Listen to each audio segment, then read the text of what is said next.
The cocktail reception was not on the schedule his assistant had sent her.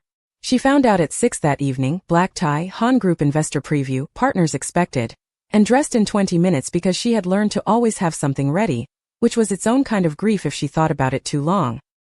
He came to the doorway of her room while she was putting in her earrings, looked at her once, said, "The Shin Group chairman will be there. He has opinions about international consultants." "All right," she said. "I'm telling you in advance."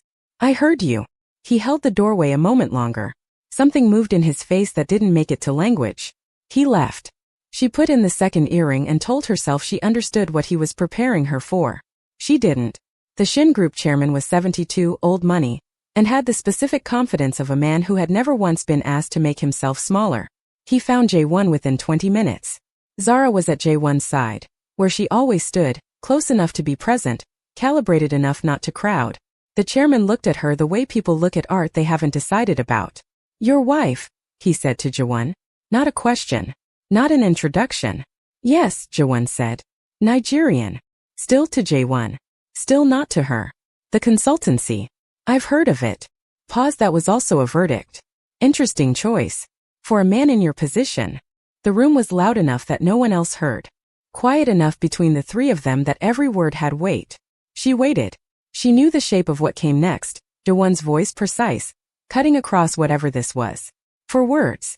She had counted on those 4 words without knowing she was counting. Jae-won said, "The Shin Group's position on the Incheon development." He moved the conversation. Not to her defense. He pivoted to business with the smooth efficiency of a man managing optics, and the chairman followed because that was the easier direction, and Zara stood beside her husband in a room full of people and felt something go very quiet inside her. Not anger. Not yet. The specific cold of a woman who has been used as a prop and recognized it too late to leave with her face intact. She smiled for the rest of the evening. She was very good at that. The car home was silent in a different way than before. Not comfortable parallel silence.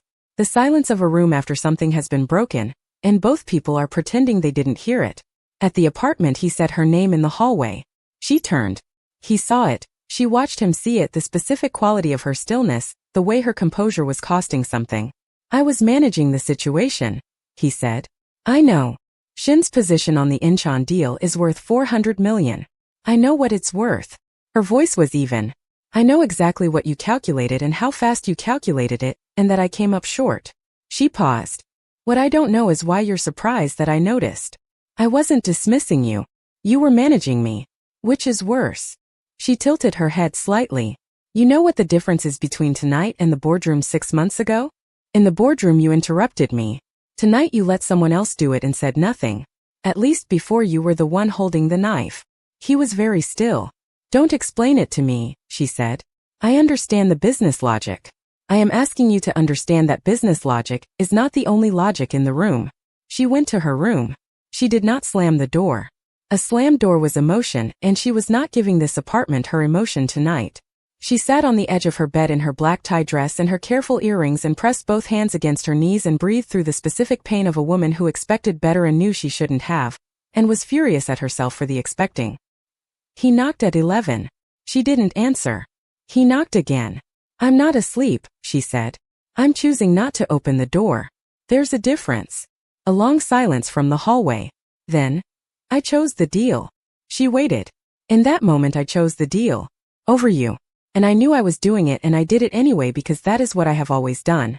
And I don't know how to stop being the man who does that in the moment that I'm doing it. I only know after.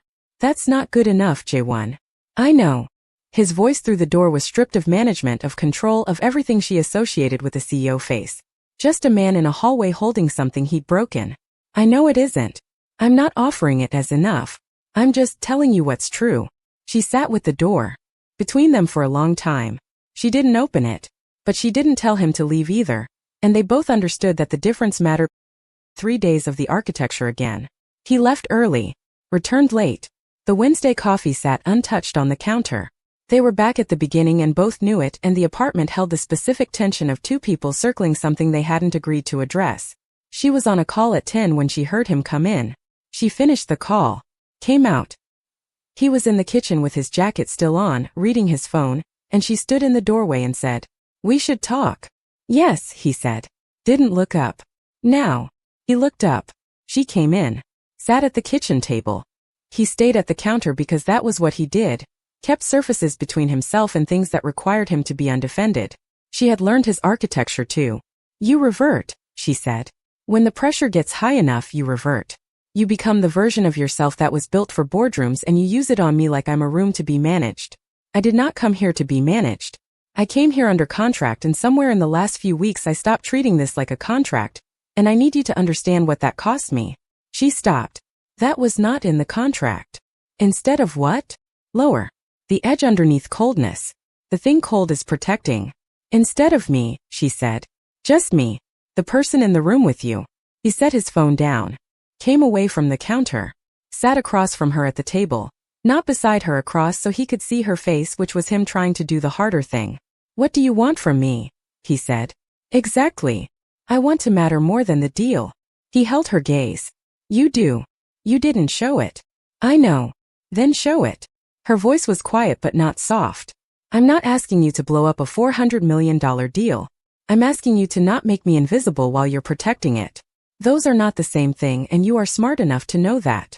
He was quiet for a long moment. Something moving through him.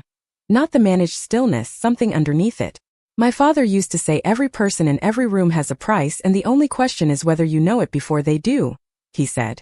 I have spent my entire life thinking like that. Everyone has a calculation. He looked at her. And then you came into this apartment, and you are the first person I have ever been in a room with who I don't want to calculate. And when the pressure comes, I don't know what to do with that except reach for what I know. Which turns you into a piece. She looked at him. At what it cost him to say it. That's the most honest thing you've ever said to me, she said. Yes. And it doesn't fix it. No, he agreed. It doesn't. They sat at the kitchen table and nothing was resolved except that they had said the true things out loud, which was not resolution but was something. A ground to stand on. I'm not leaving tonight, she said. I know. But I need you to understand that I could. He held her gaze. I understand. She went to bed. He stayed at the table. At 2 a.m. she came back for water and he was still there, not working, not on his phone, just sitting in the dark, which was the closest she had ever seen him come to sitting with something he couldn't fix. She filled her glass. Went back to her room. Left the kitchen light on. She started working from the living room on Wednesdays. She wasn't sure why. Something about the light. She spread her files across the coffee table and worked the way she always worked, completely, with the focused energy of a woman whose name on her firm was not just ambition but promise. The first Wednesday he came home and found her there. He stopped in the doorway. Said nothing. Went to change. Came back 20 minutes later in a dark sweater, and sat at the far end of the room with his own work.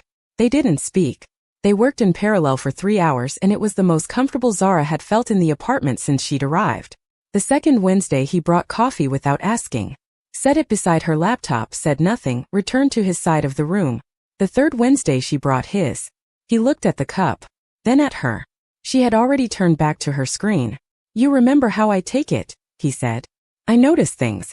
Professional habit. A pause. Thank you. Don't make it significant. All right. She didn't look up. But she felt the quality of those 2 words. Something in them looser than his usual register. Like a man practicing and letting something go. In the 5th week there was a gala. Black tie, 500 guests, a ballroom in the kind of hotel that makes you feel the city from the inside. Jae-won was occupied immediately. Board members, investors, a cluster of people who needed 15 minutes of his attention each. Zara moved through the room the way she always did. Smoothly, independently, finding conversations worth having. She was deep in discussion with an architect from Amsterdam when she felt it. Not a sound. Not a touch. A shift in the air pressure of the room. The specific change that happens when someone who has been watching you from across a space decides to stop watching and start moving. She turned. Jae-won was standing 12 feet away. A glass in his hand he was no longer drinking from. Eyes fixed on the Amsterdam architect with an expression that was technically neutral and actually nothing like neutral at all. The architect, tall, easy smiled, who had been leaning slightly toward Zara in the way confident men lean when they find someone interesting, said something that made her laugh. Full laugh. The real one, the one she didn't give easily. Jae-won set down his glass. He crossed the room in 8 steps. Arrived at Zara's side. Did not look at her. Looked at the architect with the specific pleasantness of a man who had already decided something. My wife, he said. Not introducing her. Reminding someone. The architect glanced between them. I wasn't aware. Jae-won. He extended a hand, shook it, smiled the way CEOs smile at rooms they have already won. She's been telling me about the Amsterdam project. Remarkable work. The conversation realigned. Jae-won stayed at Zara's side for the remainder of it. Not hovering, not performative, just present in a way he had not been at the Shin Group reception. And when the architect eventually moved on, he stood beside her in the gap. You didn't need to do that, she said quietly. I know. He was just talking to me. I know, he said again. And then almost to himself, low enough that she felt it more than heard it. I know. He went back to his obligations. She watched him go and stood for a moment with her champagne, and the specific feeling of a woman who had just seen something on a man's face that he hadn't planned to show her. He had not been performing. There was no audience for what had moved across his face in those 12 feet. She filed that carefully. Later in the car, neither of them spoke. But somewhere on the 40-minute ride home, his hand found hers in the space between them on the seat. Not reaching, just arriving, like it had been heading there all evening and had finally stopped pretending otherwise. She looked down at their hands. She did not move hers. Neither did he. All the way home, Jae-won sat in his office the following morning and stared at a report he had already read twice without retaining a single word. He thought about the architect. About the 12 feet of ballroom he had crossed without deciding to.